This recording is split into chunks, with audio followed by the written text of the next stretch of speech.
Welcome back नाजरीन। Break पर जाने से कबल हम बात कर रहे थे कौमी असम्बली और सेनेट के हवाले के साल 2024 कौमी असम्बली और सेनेट के लिए कैसा रहा। सबसे पहले हम यासिर साहब आपसे बात करेंगे कि साल 2024 में क्या समझते हैं कि कौमी असम्बली की कैसी कारकर्दगी रही, एक मास आइनी तरमीम के अलावा और क्या क्या इन्होंने ऐसे इकदाम देखें किए। कौमी असम्बली में काशिफ इस साल सिर्फ हुल्लड़बाजी, नारेबाजी, इसके अलावा कुछ भी नहीं हुआ। या सारा 6 महीने पहले आपको याद होगा कि कौमी असम्बली में 26वीं तरमीम का जिक्र शुरू कर दिया गया था। अभी ठीक। काजी फैज़ ईसा साहब गए नहीं थे, तो ये पहले ही शुरू हो गया था कि काजी फैज़ ईसा को यहाँ तो एक्सटेंशन दे दी जाए, तो यहाँ कौमी असम्बली का जो है इसको 26वीं तरमीम ला के आइन जो है उसको तब्दील, अदालती आइन तब्दील किया जाए।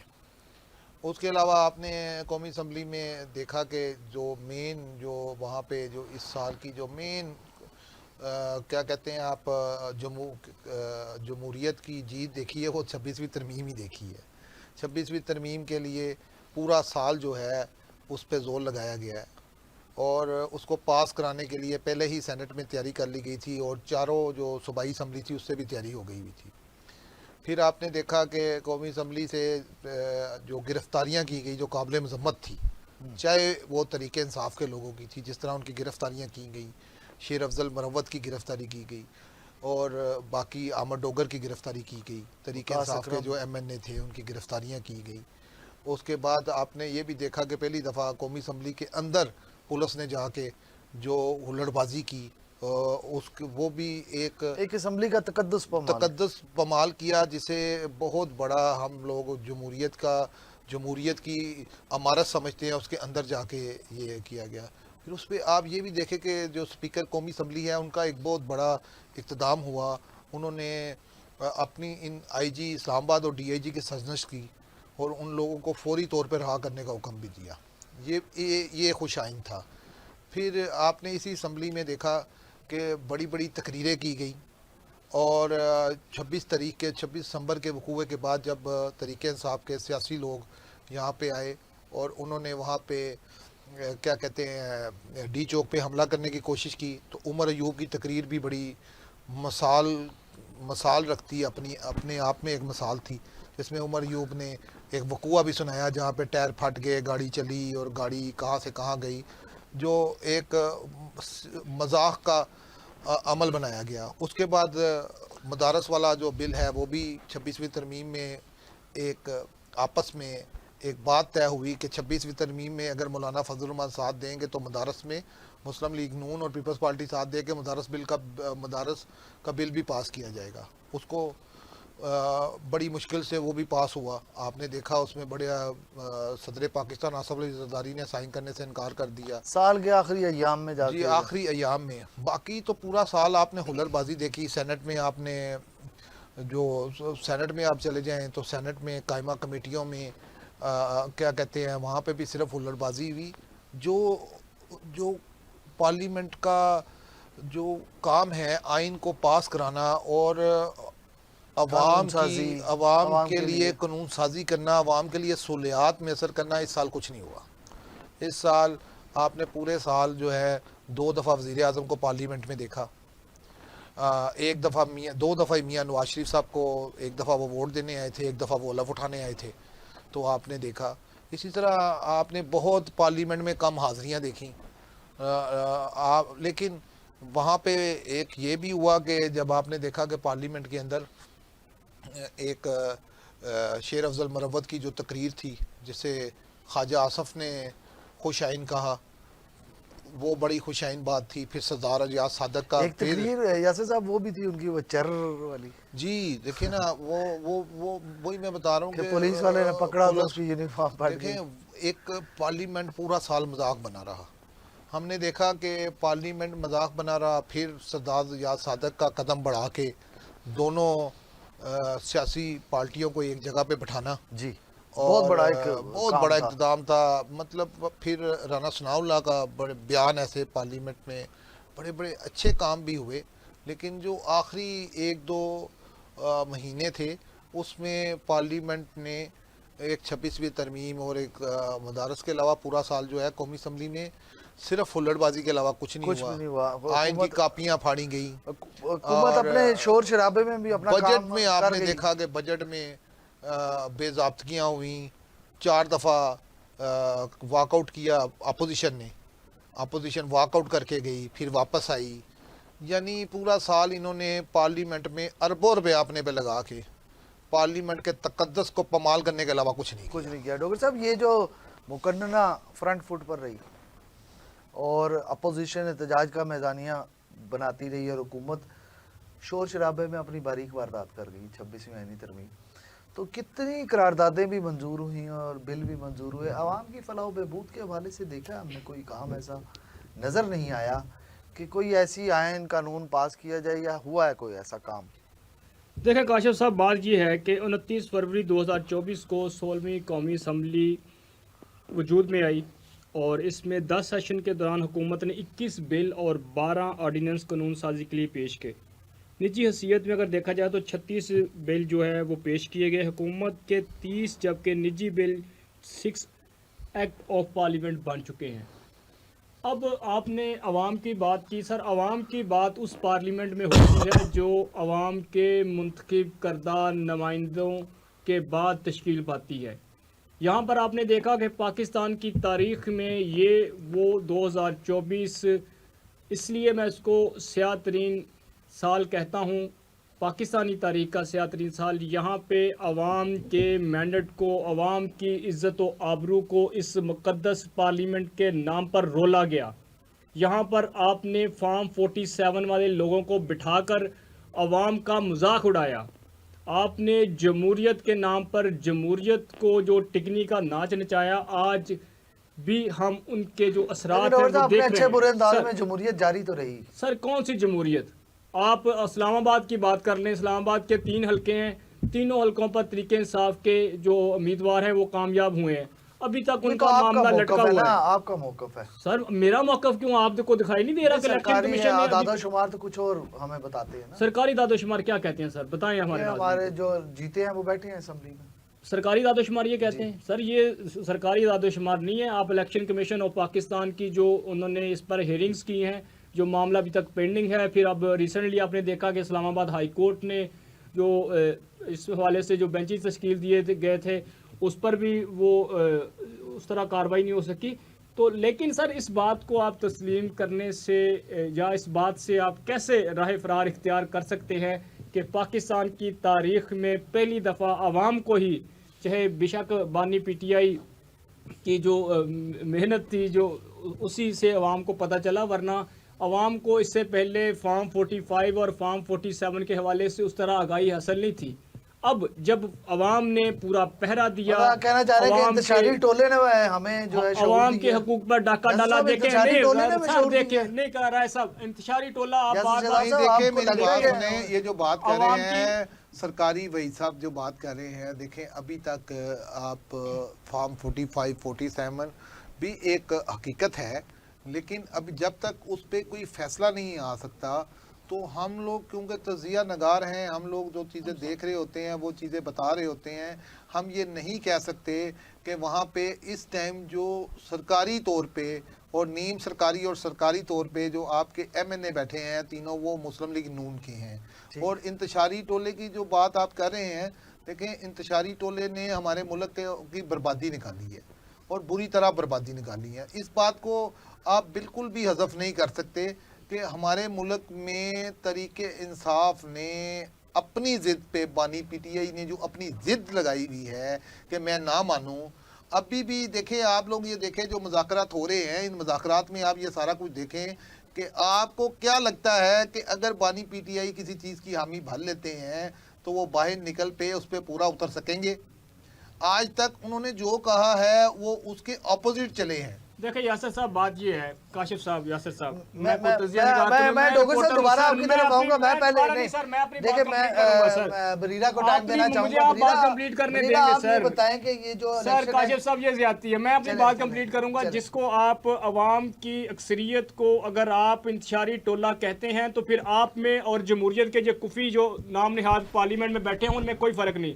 अगर इंतशारी टोला वो होता तो आपको जना एवेन्यू पर जितने भी मेट्रो स्टेशन है, इनका एक भी ग्लास जो है ना वो इस तरह नजर ना आता। नहीं, वो एक तो शीशा तक नहीं वो टूटा तो जना एवेन्यू पर। आपकी शीशा नहीं एस्टैब्लिशमेंट टूटा, आपका दफ्तर टूटा है। वो बंदा कमाल और करते जब हैं। आपके दफ्तर के ऊपर बैठ के स्नाइपर फायर करेंगे तो नीचे से मैं लोग डॉक्टर साहब कहेंगे दोबारा नहीं भी यार, ऊपर से आपका फायर हो मौका रही है। दूंगा, लेकिन मैं पहले बरीरा आपसे पूछना चाहूंगा, ये जो देखिए, इलेक्शन जो एक्ट चीज हमने नहीं देखी इस बात को आगे लेके जाते हैं। देखें, ये जो कह रहे हैं कि इंतशारी टोले ने तोड़ फोड़ नहीं की, आपके 9 मई में आपकी फौजी तस्बीहात को आग लगा दी गई, आपके पेशावर जैसे रेडियो साहब 26 को पाकिस्तान भी तो को हुआ है ना। आग लगी। 26 नवंबर को क्या हुआ है? 26 नंबर चुंगी पे क्या हुआ है? कितने लोग, कितने हमारे फोर्सेस के जवानों ने शहादत दी है? कई तो सर, आपकी अभी ये जो पुलिस आपके- फौजी के लोग आपके- कहाँ थे? आपके- रेंजर का एहलकार अभी एक हफ्ता पहले फोर्स हुआ है। आपके जो लोग हैं, आपके जो यहाँ पे निजी मीडिया हाउसेज हैं, उनके दफ्तरों में घुस के लोगों को मारा गया। जान के लाले और पड़े हुए थे। आप ये बात करते हैं कि उस टाइम स्टैब्लिशमेंट और जो पुलिस है वो कहाँ थी? वो यहाँ थी कि उन्होंने 24 घंटे के अंदर अंदर उस इंतशारी टोले को वापस अपने चले हम इस पे घोंसलों दोबारा में भी घुसाया। आएंगे, हम इस पे फिर बात करेंगे, दोबारा बात इतना करेंगे। बार मैं आंखों से देखा अब गोली दोबारा चली कौमी सर। असम्बली की तरफ आऊंगा। बरीरा आपसे पूछूंगा, ये जो इलेक्शन एक्ट तरमीमी bill, supreme court practice and procedure bill, इसके अलावा जो है सुप्रीम कोर्ट और इस्लामाबाद हाई कोर्ट के जजेस की तादाद बढ़ाने और सर्विसेज चीफ की मुद्दत मुलाजमत में इजाफे के बिल अक्सरियत से मंजूर करवाए गए। क्या आप समझती हैं कि इनके अलावा भी कोई ऐसे बिल मंजूर कराए जाने चाहिए थे जो आम पाकिस्तानी की बेहतरी के लिए होते, गुर्बत में कमी के लिए होते, बिजली के बिलों में कमी के लिए होते, कोई ऐसे इकदाम के लिए हवाले से भी बिल मंजूर? कानून साज असम्बली है हमारी, कौमी असम्बली का काम है हमारे बेहतरी के लिए कानून साजी करे, हमारे म्यार ज़िंदगी को बुलंद करने के लिए। आपको क्या लगता है कि उस हवाले से भी कोई काम किया गया है? हुकूमत को करना तो ये चाहिए था कि ऐसे कानून वो पास करवाए होते कि गुर्बत के उस खात्मे के लिए होता या आवाम की कोई अच्छाई के लिए बिल पास होता।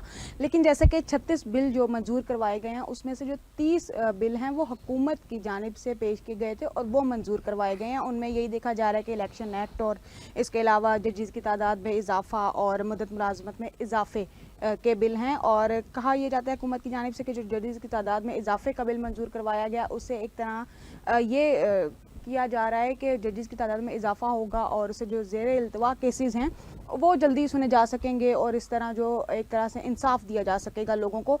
ये जो है एक अच्छा इकदाम माना जा सकता है कि एजुकेशन और हेल्थ चाहिए लोगों को। सर जो ज़ेर इल्तवा केसेस हैं वहाँ जब सुना जाएगा वो किसी भी मुल्क में कामयाबी के लिए सबसे पहले कानून का नफाज होना जरूरी है और इंसाफ। और जब तक किसी मुल्क में इंसाफ और कानून नफाज नहीं होगा, कोई भी मुल्क आगे नहीं बढ़ सकता। आप इस बात से एग्री हों, यूरोपीय यूनियन देख लें, आप अमेरिका देख लें, सेंट्रल अमेरिका देख लें, वहाँ पे पहले कानून नाफज किए गए। तीसरी जंगे अजीम के बाद जो सबसे पहले चीज़ें की गई, आपने देखें, जर्मन को देखें, इटली को देखें, वहाँ पे सड़कें नहीं बनाई गई, वहाँ पे ट्रांसपोर्ट नहीं लाई गई, वहाँ पे सबसे पहले जो सबसे पहला काम किया गया, वहाँ पे इंसाफ की मजबूती के लिए तमाम तर कोशिशें की गई। आज वो मुल्क देख के पता लगता है कि इतनी जल्दी आपकी सोच में भी नहीं है कि एक दोबारा वो मुल्क आबाद हुए। जब वो मुल्क तबाह हो चुके हुए थे, वहाँ पे रहने की जगह नहीं थी, आपकी खुराक ख़त्म हो गई हुई थी, आपकी सरों की छतें ख़त्म हो गई हुई थी, तो वहाँ पे जब तरक्की लाने का टाइम आया तो सबसे पहले इंसाफ के ऊपर काम किया गया, कानून के काम किया गया। क्योंकि कानून से बालातर आप जो बात कर रहे हैं कि जब यहाँ पे पार्लियामेंट में तब भी ही काम होगा जब आपका कानून मजबूत होगा। कोई कानून आवाम से ऊपर नहीं है। अवाम को जब तक आप इंसाफ उसके घर के कानून आवाम की सहूलत के लिए है, ना कि आवाम की मुश्किलात पैदा करने के लिए। मैं डॉक्टर साहब उस तरह दोबारा भी आऊँगा। मैं आपसे यासिर साहब ये भी पूछना चाहूँगा, प्राइम मिनिस्टर ने जो है हमारे वज़ीर आज़म मियाँ शहबाज शरीफ ने साल 2024 में 11 जो है गैर मुल्की दौरे किए, जिसमें सिर्फ 4 जो है ना 11 ममालिक के जो है मुख्तलिफ गैर मुल्की दौरे किए, जिसमें 4 सिर्फ सऊदी अरब के। सऊदी अरब से हमारे बड़े अच्छे रिलेशन दोबारा कायम हुए। चाइना का दौरा किया, मिस्र का दौरा किया, मुतअद्दिद दौरे किए। पहला दौरा जो उन्होंने किया अपने प्राइम मिनिस्टर बनने के बाद, जो काबीना समेत वो अपना जो है ज़ाती खर्च पे किया, ये ऑन रिकॉर्ड एक बात है। उसके बाद मैं ये जानना चाहूँगा कि काबीना की कारकर्दगी से आप किस हद तक मुतमईन? देखें काशिफ, जो आपने दौरों की बात की है वो बड़े नाकाम दौरे रहे हैं। अभी तक सिर्फ बातों के अलावा कुछ नहीं हुआ, क्योंकि जो आपके बैनुल कुछ अक़वामी लोग मस्बत हैं, इशारियत हो रहा है। आज उड़ान पाकिस्तान का भी इफ्तिताह किया मैं गया। काशिफ उसी तरफ आ रहा हूँ। जो बैनुल अक़वामी लोग होते हैं, जो आपके दूसरे ममालिक के लोग होते हैं, सऊदी अरब एक बड़ा मुल्क है, चीन एक बड़ा मुल्क है, वो जब आपका अदम इस्तेकाम देखते हैं, सियासी अदम इस्तेकाम देखते हैं, तो इन्वेस्टर जो है वहाँ पर रुझान नहीं करता। अगर आप देखें कि इस सियासी अदम इस्तेकाम की वजह से जो पाकिस्तान में रहने वाले ताजर हैं, जो आपके यहाँ पे जो आपके इन्वेस्टर है, वो यहाँ से दौड़ के दूसरे मुल्क में जा रही है, तो आप ये कैसे एक बयानिया बना सकते हैं कि आपके मुल्क का तो इन्वेस्टर बाहर चला गया, तो बाहर के इन्वेस्टर आके यहाँ क्या करेंगे?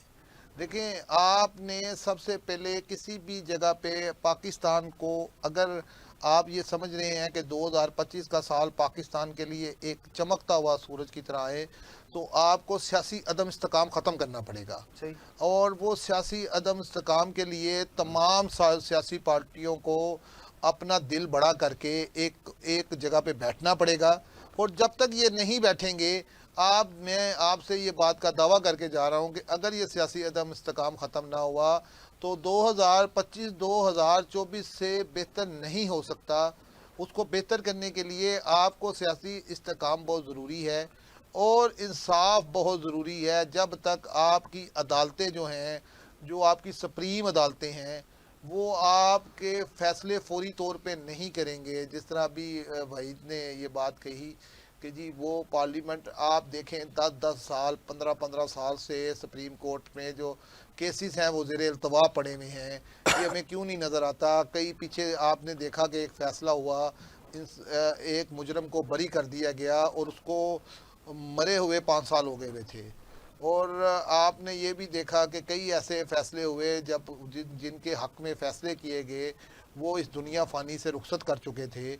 तो हम लोग जो हाँ जी, जुल्फ़िकार अली भुट्टो आप खुद बता रहे हैं। देखें, जुल्फ़िकार अली भुट्टो साहब का फ़ैसला हमने सुना और तब सुना जब जो डोर थी हाथों से निकल चुकी थी, और सिर्फ सॉरी और शर्मिंदा के अलावा हमने कोई लफ्ज़ नहीं सुना। तो आपने आगे जाने के लिए आपको सियासी इस्तेकाम लाना पड़ेगा, जमहूरियत को मजबूत करना पड़ेगा। आऊँगा दोबारा आपसे बात करूँगा, एक आखिरी सवाल की तरफ आऊँगा, वाइल्डलाइनर की तरफ।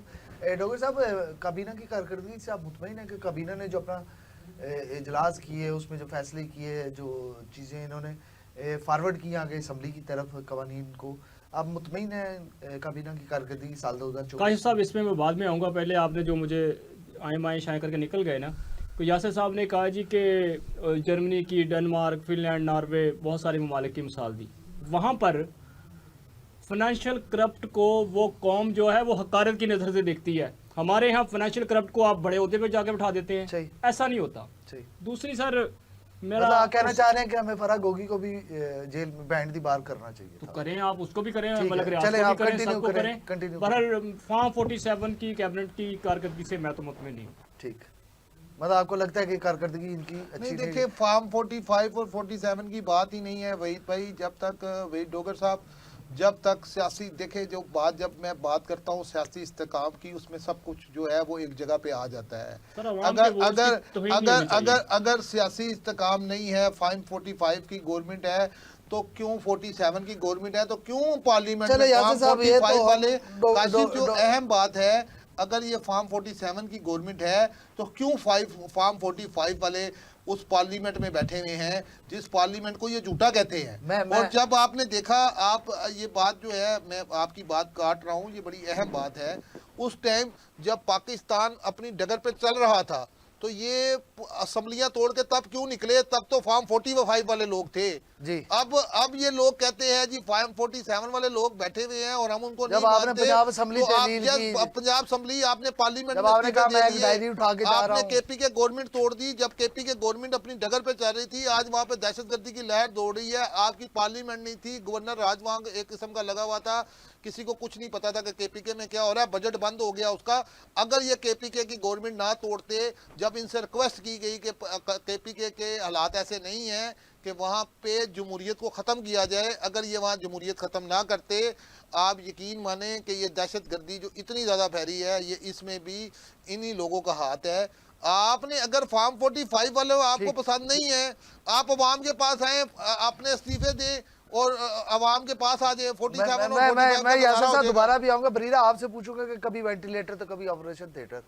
माशी जराहों ने जो मईशत का बेड़ा गर्क किया साल 2024 में, लेकिन अब कुछ मस्बत इशारे भी सामने आ रहे हैं। आपको लगता है कि हम भी खत्ते गुर्बत से ऊपर आएंगे, पाकिस्तान की अवाम भी माशी जो है खुशहाली की तरफ आएगी साल देखिए 2025 काशिफ में? साहब, हुकूमत की जानिब से तो एक तरह से जो दावा किया जा रहा है कि महंगाई की शरह में काफ़ी हद तक कमी आई है, और एक तरह से देखा जाए तो वो अपने मुताबिक ठीक भी कह रहे हैं।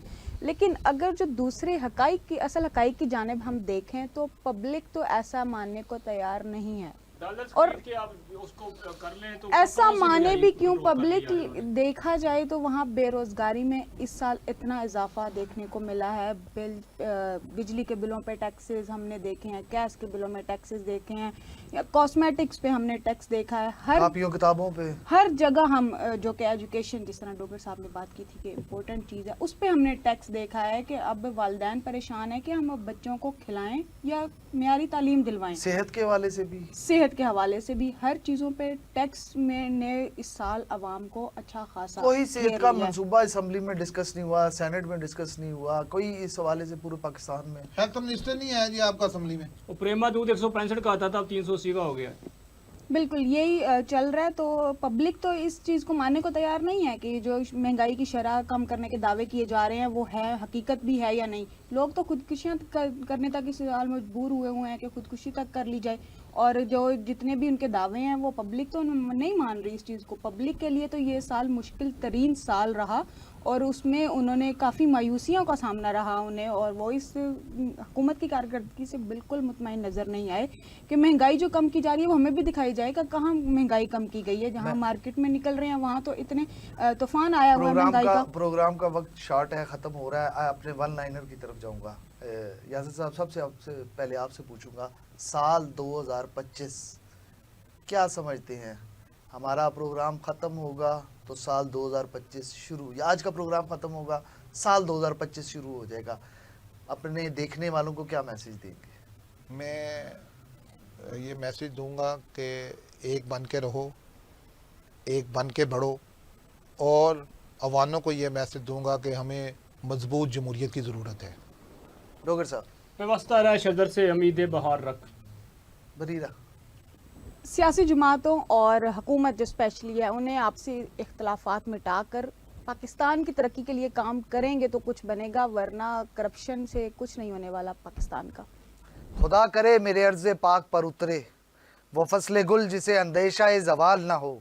यहाँ जो फूल खिले वो खिला रहे बरसों, यहाँ ख़िज़ा को गुजरने की भी मजाल ना हो। यहाँ जो सब्ज़ा उगे वो हमेशा सब्ज़ रहे, ऐसा सब्ज़ के जिसकी कोई मिसाल ना हो। खुदा करे मेरे एक हम वतन के लिए हयात जुर्म ना हो, ज़िंदगी वबाल ना हो। नाज़रीन, नए साल के आगाज़ पर जो हमारी इख्तलाफ की टीम की तरफ से और एजीएन की तरफ से आपको ढेरों मुबारकबाद है। दुआ है कि 2025 का सूरज हमारे मुल्क पाकिस्तान की तरक्की और खुशहाली की नवीद लेकर तलू हो। ये भी दुआ है कि नए साल में हम गुज़िश्ता साल की अपनी इनफरादी और इज्तिमाई ज़िंदगियों की गलतियों को सुधार कर एक नई शुरुआत करें और एक नए रोशन मुस्तकबिल का आगाज़ करें।